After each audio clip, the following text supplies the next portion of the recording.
4월 13일 월요일 아침, 오늘 이 시간 함께 살펴볼 말씀은 구약성경 에스겔서 33장 1절에서부터 20절까지 말씀입니다. 에스겔서 33장 1절에서부터 20절까지 말씀 제가 봉독하겠습니다. 여호와의 말씀이 내게 임하여 이르시되, 인자야, 너는 내 민족에게 말하여 이르라.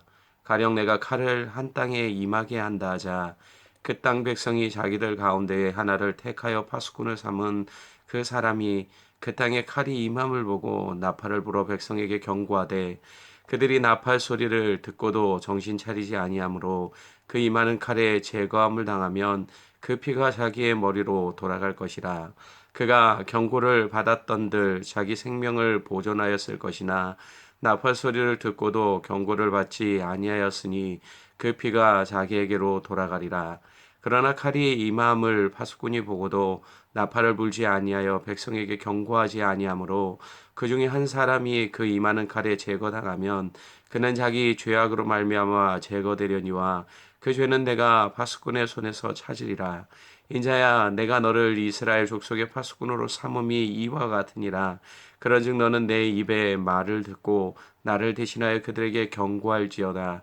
가령 내가 악인에게 이르기를, 악인아, 너는 반드시 죽으리라 하였다 하자 내가 그 악인에게 말로 경고하여 그의 길에서 떠나게 하지 아니하면 그 악인은 자기의 죄악으로 말미암아 죽으려니와 내가 그의 피를 내 손에서 찾으리라. 그러나 너는 악인에게 경고하여 돌이켜 그의 길에서 떠나라고 하되 그가 돌이켜 그의 길에서 떠나지 아니하면 그는 자기 죄악으로 말미암아 죽으려니와 너는 내 생명을 보존하리라. 그런즉 인자야, 너는 이스라엘 족속에게 이르기를, 너희가 말하여 이르되 우리의 허물과 죄가 이미 우리에게 있어 우리로 그 가운데에서 쇠퇴하게 하니 어찌 능히 살려 하거니와 너는 그들에게 말하라. 주 여호와의 말씀이니라. 나의 삶을 두고 맹세하노니 나는 악인이 죽는 것을 기뻐하지 아니하고 악인이 그의 길에서 돌이켜 떠나 사는 것을 기뻐하노라. 이스라엘 족속아, 돌이키고 돌이키라. 너희 악한 길에서 떠나라. 어찌 죽고자 하느냐 하셨다 하라. 인자야, 너는 내 민족에게 이르기를, 의인이 범죄하는 날에는 그 공의가 구원하지 못할 것이요 악인이 돌이켜 그 악에서 떠나는 날에는 그 악이 그를 엎드려뜨리지 못할 것인즉 의인이 범죄하는 날에는 그 의로 말미암아 살지 못하리라. 가령 내가 의인에게 말하기를 너는 살리라 하였다 하자 그가 그 공의를 스스로 믿고 죄악을 행하면 그 모든 의로운 행위가 하나도 기억되지 아니하리니 그가 그 지은 죄악으로 말미암아 곧 그 안에서 죽으리라. 가령 내가 악인에게 말하기를 너는 죽으리라 하였다 하자 그가 돌이켜 자기의 죄에서 떠나서 정의와 공의를 행하여 저당물을 도로 주며 강탈한 물건을 돌려보내고 생명의 율례를 지켜 행하여 죄악을 범하지 아니하면 그가 반드시 살고 죽지 아니할지라. 그가 본래 범한 모든 죄가 기억되지 아니하리니 그가 반드시 살리라. 이는 정의와 공의를 행하였음이라 하라. 그래도 내 민족은 말하기를 주의 길이 바르지 아니하다 하는도나 그러나 실상은 그들의 길이 바르지 아니하니라. 만일 의인이 돌이켜 그 공의에서 떠나 죄악을 범하면 그가 그 가운데에서 죽을 것이요 만일 악인이 돌이켜 그 악에서 떠나 정의와 공의대로 행하면 그가 그로 말미암아 살리라. 그러나 너희가 이르기를 주의 길이 바르지 아니하다 하는도다. 이스라엘 족속아, 나는 너희가 각기 행한 대로 심판하리라 하시니라. 아멘. 오늘 말씀은 하나님이 에스겔을 파수꾼으로 세우시는 장면입니다. 그런데 이미 3장에서 하나님은 에스겔을 파수꾼으로 세웠지만 그의 입을 막으시고 말할 수 없도록 하셨습니다. 그리고 또다시 오늘 말씀을 통해 본격적으로 그의 사명을 감당하도록 하십니다. 파수꾼의 임무는 알리는 데 있습니다. 특별히 자신의 종족들에게 곧 임하게 될 위험을 전하는 것, 이것이 파수꾼에게 맡겨진 임무입니다. 하나님은 에스겔을 세웠는데 특별히 영적인 파수꾼으로 세웠습니다. 죄악 중에 있는 이스라엘을 깨워 죄악 가운데서 하나님께로 돌아오도록 하기 위해서 말입니다. 오늘 우리는 그 말씀을 듣게 되는 사람들에게 보여주고 있는 세 가지의 특징이 무엇인지를 살펴보며 함께 은혜를 나누기를 원합니다. 첫째는 사람들에게 주어진 운명입니다. 하나님은 파수꾼에 대한 이야기를 하시면서 하나의 가정을 말하고 계십니다. 2절 말씀 중반에 가령 내가 칼을 한 땅에 임하게 한다 하자라고 말입니다. 하나님이 내가 칼을 한 땅에 임하게 한다라는 것은 전쟁을 의미합니다. 또한 한 땅에 칼을 임하게 하는 것은 그 안에 거주하고 있는 사람들을 심판하기 위한 하나님의 계획을 나타내고 있는 것입니다. 신명기 32장 4절에 하나님은 이렇게 말씀하십니다. 그의 모든 길이 정의롭고 진실하고 거짓이 없으신 하나님이시니 공의로우시고 바르시도다라고 말입니다. 이것은 사람에게 내려지는 심판의 원인이 하나님에게 있는 것이 아님을 뜻하고 있는 말씀입니다. 하나님은 정의롭고 진실하다라고 표현합니다. 거짓이 없고 공의롭고 바르신 그 하나님이라고 이야기하고 있는 것처럼 지금 이스라엘 백성들에게 내려지고 있는 이 심판은 그 원인이 하나님에게 있는 것이 아님을 의미해주고 있는 것입니다. 사람들은 자신이 가진 감정과 기분에 따라 행동을 하게 됩니다. 때로는 그것이 공정한 것이 아닌데도 그것을 갚아주려고 할 때가 많습니다.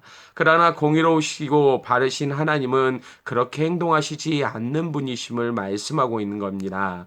그렇다면 하나님의 심판은 전적인 사람에게서 그 원인을 찾을 수 있습니다.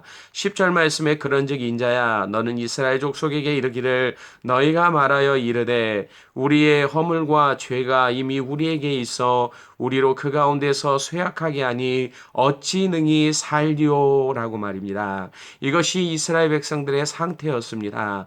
또한 이것은 전 시대를 포함해 이 땅에 사는 모든 사람들을 향하는 말씀이기도 합니다. 의인은 없나니 하나도 없기에 모든 사람들이 하나님의 심판을 받을 수밖에 없는 상태임을 나타내주고 있는 것입니다. 둘째로 그래서 이것은 그들이 취해야 할 행동이 무엇인지를 또한 알려주고 있습니다. 4절에 그들이 나팔 소리를 듣고도 정신 차리지 아니하므로 그 임하는 칼에 제거함을 당하면 그 피가 자기의 머리로 돌아갈 것이라 라고 말씀합니다. 또한 9절에서도 너는 악인에게 경고하여 돌이켜 그의 길에서 떠나라고 하되 그가 돌이켜 그의 길에서 떠나지 아니하면 그는 자기 죄악으로 말미암아 죽으려니와 라고 말씀하고 있습니다. 이 두 말씀이 보여주는 공통점이 무엇입니까? 두 가지를 찾을 수 있는데요. 하나는 돌아서는 것입니다. 그리고 다른 하나는 이것이 죽음을 피할 수 있는 방법임을 알려주고 있습니다. 이것은 행동에 따른 결과를 의미합니다. 또한 그들에게 이렇게 행동할 수 있도록 하는 것은 바로 나팔소리 경고의 메시지였습니다. 파수꾼을 통해 들려졌던 소리였습니다. 하나님은 지금까지 반복적으로 에스겔과 같은 선지자들을 그들에게 보내셔서 그들의 죄악을 드러내셨습니다. 그리고 깨닫기를 원하셨고 하나님께로 돌아오기를 원하시는 것이었습니다. 그런데도 그들은 무지와 교만함 때문에 그 소리를 듣지 않았습니다. 아니 들을 수 없는 것이 그들이었습니다. 오히려 죄악된 그들의 마음에 이끌려 더욱 악하고 더욱더 잔인하게 죄악을 행하는 것이 그들이 보여줬던 모습이기 때문입니다. 15절에서도 말하고 있는 것처럼 그들은 하나님의 명령과는 상관없이 행동했습니다. 약한 자에게 저당을 잡고 그들의 것을 강탈했습니다. 정의와 공의를 행하라고 하셨지만 부정함과 불의를 행하고 있었습니다. 이것이 그들이 걸어왔던 길이었고 심판을 피할 수 없었던 삶이었습니다. 비록 하나님이 경고하셨지만 어느 누구도 그 자리를 피하려고 하지 않았던 모습입니다. 이것이 사람들의 모습이었기에 누구도 하나님의 심판을 피할 수 없는 불행한 인생들임을 보여주고 있는 것입니다. 아무런 소망도 없기에 그저 멸망을 향해 걸어갈 수밖에 없는 삶, 이것이 이스라엘 백성들이 보여주는 모습이며 오늘 이 땅을 살아가고 있는 사람들의 모습임을 나타내고 있습니다. 그런데 여러분 11절 말씀을 주의 깊게 보시길 바랍니다. 그 말씀을 보면 너는 그들에게 말하라 주 여호와의 말씀이니라 나의 삶을 두고 맹세하노니 나는 악인이 죽는 것을 기뻐하지 아니하고 악인이 그의 길에서 돌이켜 떠나 사는 것을 기뻐하노라 돌아서라라고 하나님은 말씀하고 있기 때문입니다. 지금까지 하나님은 파수꾼인 선지자들 통해서 이러한 사실을 그들에게 알려주셨습니다. 곧 있으면 그들이 당하게 될 고난과 함께 그 원인이 하나님을 떠난 것이었기 때문이라고 말씀하셨습니다.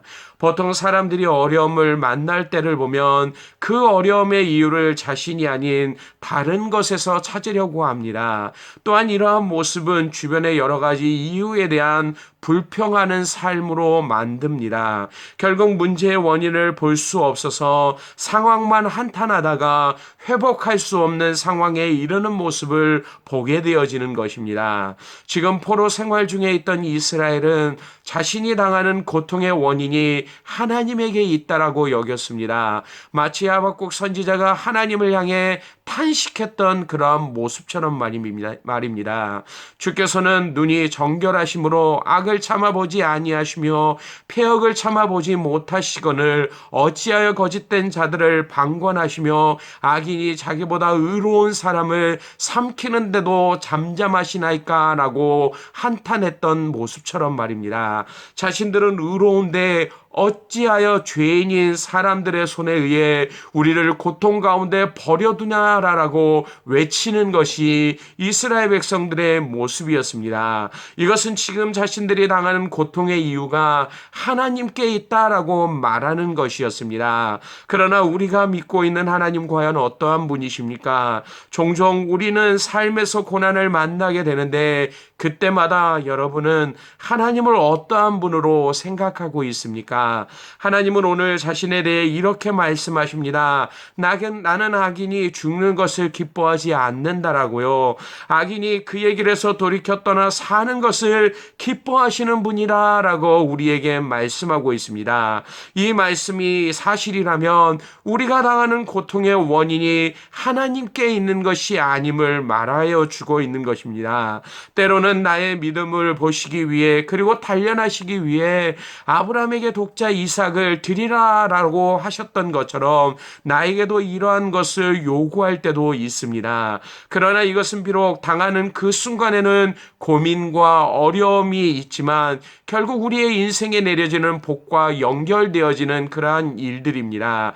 게다가 이스라엘이 당하는 고통에 그리고 우리가 당하는 고통에 하나님이 원인이 아니심을 성경은 여러 곳을 통해 우리에게 말씀해주고 있습니다. 아담이 범죄하여 에덴 동산을 떠날 때에도 하나님은 죄로 인해 벌거벗음으로 부끄러워했던 그들에게 친히 가죽옷을 지어 입히셨습니다. 심지어 그들을 유혹했던 뱀을 저주할 때도 여자의 후손은 내 머리를 상하게 할 것이요 너는 그의 발꿈치를 상하게 할 것이라 라고 하셨던 분이 바로 하나님이십니다. 이것이 범죄한 사람들을 향해 하나님의 마음이 무엇인지를 보여주고 있습니다.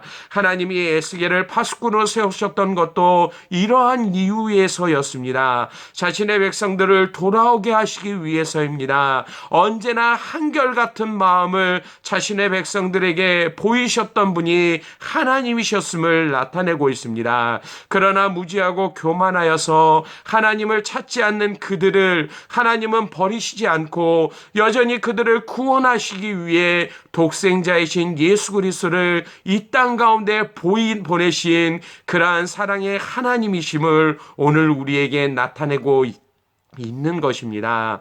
사랑하는 여러분, 이 말씀이 우리에게 주는 교훈이 무엇입니까? 그것은 4절에서 말하고 있는 것처럼 정신을 차리는 것입니다. 정신을 차리고 우리를 향한 그분의 소리를 들을 수 있어야만 합니다. 또한 성령의 능력으로 죄 가운데서 돌아서야만 합니다. 그런 자에게만 소망이 있음을 오늘 말씀이 우리에게 가르쳐 주고 있는 것입니다. 이러한 은혜가 우리 가운데 있기를 원합니다. 나의 연약함을 알고 더욱 하나님을 붙들 수 있는 그분의 마음을 온전히 깨달을 수 있는 그러한 저와 여러분의 삶이 되어지기를 원합니다. 오늘 하루의 삶 속에서도 넘치는 하나님의 놀라운 은혜로 말미암아 이러한 삶을 살아가실 수 있는 저와 여러분이 되시기를 주님의 이름으로 간절히 축원합니다. 기도하겠습니다. 아버지 하나님, 오늘도 우리에게 말씀하셔서 우리로 하여금 죄악 가운데서 돌아서서 하나님만을 바라보라 라고 말씀하시는데도 여전히 우리가 무지하기에 그리고 교만하기에 그러한 길을 떠나 하나님께로 돌아서지 못하는 우리의 삶의 모습을 봅니다. 아버지 하나님, 부족하고 연약한 우리의 심령을 붙드시고 오늘도 성령의 은혜 가운데서 우리를 인도하여 주셔서 죄 가운데서 돌이켜 하나님께로 향할 수 있는 믿음의 삶을 살아가는 자들이 되어지게 하여 주시길 원합니다. 오늘도 우리를 향해 말씀하시는 것처럼 하나님은 악인들이 멸망하는 것을 원하지 않고 오늘도 그들이 죄 가운데서 돌아서서 생명을 누리는 삶을 살아가기를 원한다라고 하시는 그 아버지의 마음을 우리 가운데 보이시는 것처럼 이러한 마음을 온전히 깨닫고 알게 하셔서 날마다 그 가운데 주님 바라보며 삶을 살아가는 믿음의 삶을 살아가는 인생들 되게 하여 주시길 원합니다. 오늘 하루의 삶 속에서도 이러한 넘치는 하나님의 은혜를 경험할 수 있게 하여 주옵소서. 오늘도 이러한 은혜를 베푸시는 주님과 동행할 수 있도록 인도하여 주셔서 온전히 주님께 영광 돌릴 수 있는 복된 삶을 살아갈 수 있도록 함께하여 주시길 원하며 예수님 이름으로 기도드리옵나이다. 아멘.